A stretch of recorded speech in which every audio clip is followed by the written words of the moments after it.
pour un update lecture. Je devais faire des vlogs et puis là, le temps a filé. J'ai fini 3 soirs dans la semaine à 22h et donc j'ai pas tourné plus que ça.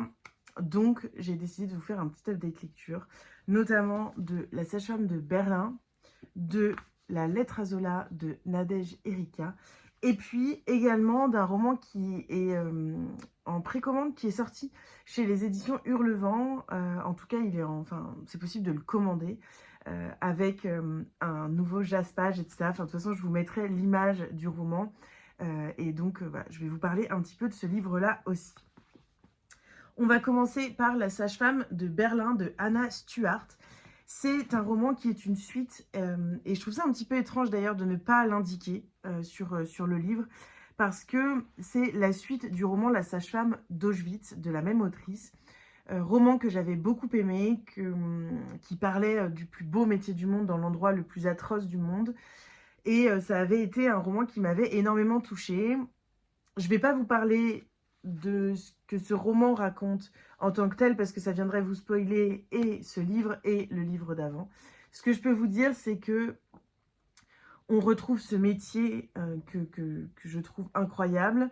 On retrouve des femmes fortes. C'est un roman qui est empreint d'une grande combativité, d'une grande résilience, qui nous parle de ces enfants qui ont été arrachés à leur mère et à l'accouchement et après l'accouchement, de ces femmes qui ont dû abandonner leurs enfants à Auschwitz, qui ont essayé de les sauver par divers moyens, qui ont pu ou qui n'ont pas pu. Voilà, c'est vraiment une histoire extrêmement poignante, et c'est donc la suite. On retrouve les personnages, on retrouve l'ambiance, on retrouve l'écriture de Anna Stuart. C'est vraiment un roman que j'ai beaucoup aimé. Alors de toute façon, en fait, ça spoil ici. Je trouve ça vraiment étrange de spoiler comme ça quand c'est un deuxième opus. Mais bon, voilà, on retrouve Esther, d'autres détenus également. Et elle va, en gros, tenter de retrouver quelqu'un. Voilà. On parle du lien mère-enfant, on parle, comme je vous l'ai dit, de résilience, de combativité. Il y a plein de sujets qui sont abordés dans ce livre. Il fait 500 pages, l'écriture est plutôt fluide, c'est bien documenté. Je ne crois pas que ce soit inspiré d'un fait réel.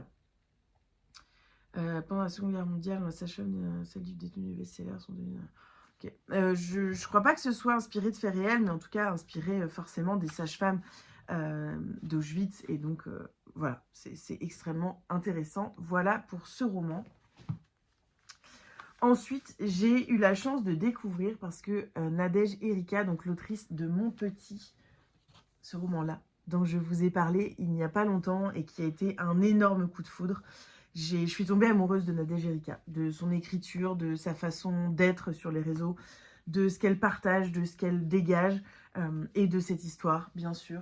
Et donc, j'étais tellement heureuse quand j'ai reçu cette lettre à Zola, qui est donc, je vais vous en parler un petit peu, c'est un nouveau média littéraire, c'est écrit ici. Ici, c'est la 12e lettre. Et donc, ça se présente comme ça. On ouvre. Hop. Là, oh là, je le mets à l'envers. Le prix de la journée d'Anna Erika. Je songe que dans nos métiers, l'erreur est inhumaine. Là, on a la petite biographie de l'autrice. Et en fait, c'est comme un petit livre. Comme un petit livre qui fait une cinquantaine de pages.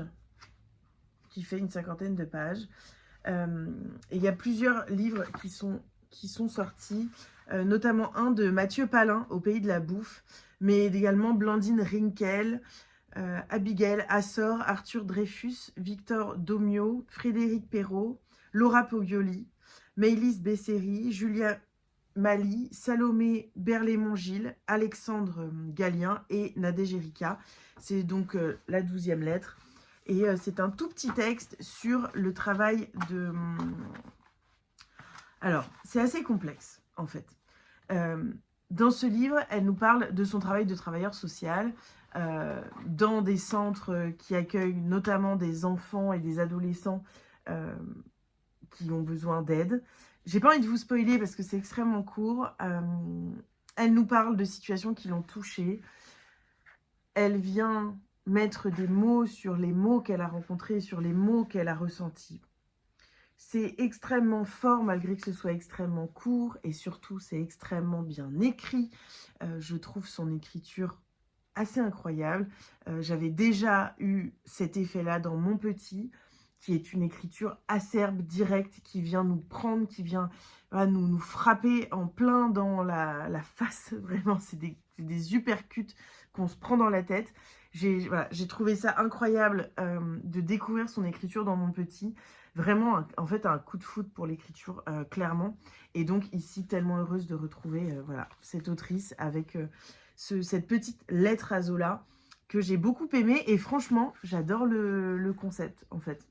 Je trouve le concept génial de découvrir un auteur et donc son écriture par un tout petit texte comme ça. Un petit texte très percutant, en tout cas ici. Et je pense que Laura Poggioli et Mathieu Palin, qui sont les deux auteurs que je connais vraiment, qui ont publié, ça doit être incroyable aussi parce que c'est deux auteurs géniaux. Donc voilà, très curieuse. Je vais regarder si c'est possible de commander les anciennes. Donc voilà, parce que je trouve que c'est trop bien. Pour un meilleur confort de lecture, repliez les 3 rabats à l'intérieur, puis repositionnez le sticker pour maintenir l'ensemble. Ah, regardez. On peut faire comme ça. Et donc, en fait, ça devient vraiment... Ah, mais alors moi, il faut vraiment que je lise. Et donc, ça devient en fait vraiment comme un livre, pour le coup. Alors moi, je lisais avec... J'étais comme ça. Je lisais comme ça, moi. Donc, j'avais un peu tout. Mais bon, en même temps, c'est très court. Donc ça se lit très facilement. Et je trouve l'idée super. Donc, voilà pour cette lettre à Zola de Nadège Erika. N'hésitez pas à aller voir sur Internet. Et j'avais envie de vous parler du roman de Augustine Vivant. Mais pour ça, je vais prendre le... Hop, alors... le résumé qu'il y a sur Internet. Parce que j'ai pas envie de vous spoiler. Et vu qu'il est sorti... Enfin voilà, j'ai pas envie de dire de bêtises. Donc... 1950, Saint-Claude. Reine mène une vie paisible dans la campagne jurassienne aux côtés d'Achille et d'Émile, ses meilleurs amis d'enfance, quand la guerre vient bousculer la sérénité de leur existence. 2024, Dijon. Marguerite, étudiante en histoire, prépare son doctorat sur la vie des soldats français durant la guerre d'Indochine. Ses recherches la plongent au cœur de son histoire familiale. Pour obtenir des réponses, elle se tourne vers la seule personne qui peut l'aider, sa grand-mère. Entre passé et présent, histoire d'amour et blessures anciennes, Marguerite part à la découverte des secrets de sa famille, tandis que Reine affronte les défis de son époque. C'est un livre absolument sublime. C'est marrant, il n'y a pas la couverture, alors que c'est ça qu'il faut voir. Ah voilà, je vais le trouver sur le site. Regardez-moi ça. Le temps des murmures et les éditions Hurlevent ont décidé d'intégrer maintenant un jaspage. Là, on ne le voit pas vraiment, mais il est absolument sublime. Ah, est-ce que vous allez voir? Voilà. Il est absolument sublime. Et donc là, on est sur le pack de lancement, qui est donc à 25 €. Et la sortie est prévue le 20 février. Donc, il sort très bientôt. Et que vous dire de ce livre? Alors... j'ai été un peu embêtée au départ parce que c'est un roman, au départ, que j'ai trouvé très lent. C'est la première fois que dans un roman des éditions Hurlevent, je suis mitigée sur ma lecture dès le départ. En même temps, j'aimais ça. En fait, j'ai adoré les personnages, notamment Reine. J'ai eu un gros coup de cœur pour Reine et l'histoire dans le passé, mais je m'ennuyais dans l'histoire dans le présent. Avec Marguerite, j'avais du mal à m'attacher à cette jeune femme. Même si j'étais touchée par son besoin de recherche et voilà, mais j'avais du mal à m'y accrocher parce que oui, je trouvais ça lent, j'aimais bien l'écriture, mais il y avait quelque chose qui me dérangeait dans la lenteur de l'écriture. Et en fait, j'ai eu besoin, mais c'est très personnel parce que je sais qu'il y en a quelques-unes qui ont eu des coups de cœur, mais personnellement, j'ai eu besoin de la moitié du roman pour vraiment commencer à retrouver la patte des éditions Hurlevent, l'entrain, la dynamique que je trouvais que méritait cette histoire, qui est une histoire vraiment géniale, avec une double temporalité, l'histoire de Reine, vraiment, en fait, l'histoire dans le passé, l'histoire de Reine est incroyable. Cette relation petite fille-grand-mère également m'a beaucoup touchée. Et donc voilà, dans la deuxième partie du roman, ça m'a beaucoup plus plu. J'ai aimé le rythme qui était apporté au roman, qui m'avait un petit peu manqué au départ.